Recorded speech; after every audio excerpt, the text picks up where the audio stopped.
Hello guys! Andito po ako ngayon sa lupa ng papa ko. Dito sa isang farm niya na maliit.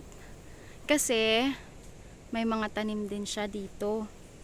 Kagaya ng, ayan oh, may mga dragon fruit. Ayan yung mga puno ng dragon fruit. Ayan oh. Yan. Tapos may mga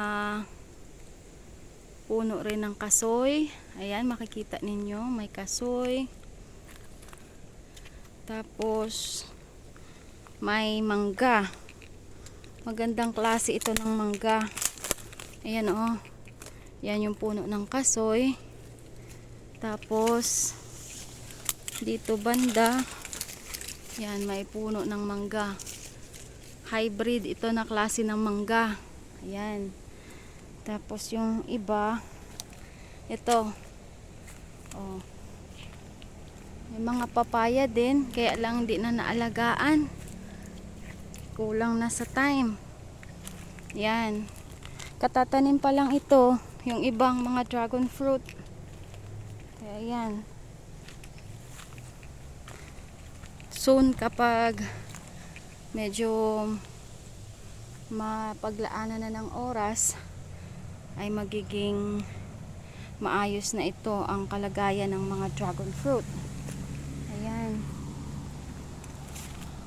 Galing kasi sa summer na panahon, tapos ngayon ay tag-ulan.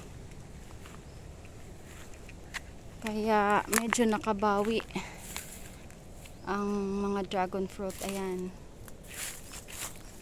Ito rin yung iba. Yan o.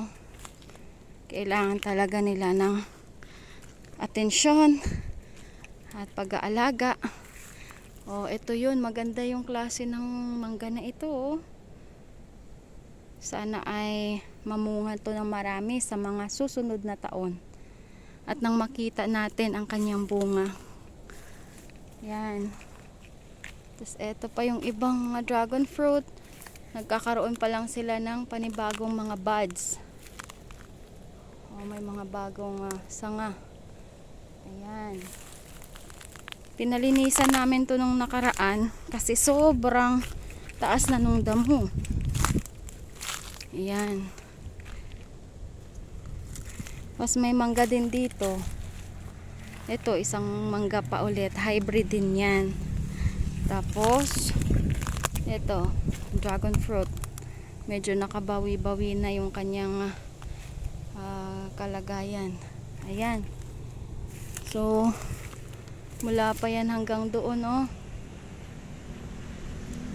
Oh. Sana ay mabigyan ng oras itong aming farm din dito. So, ayan lang muna guys. Salamat sa lagi nyong pagsuporta sa akin, sa aking mga silent viewers. Thank you so much. God bless everyone. Bye bye.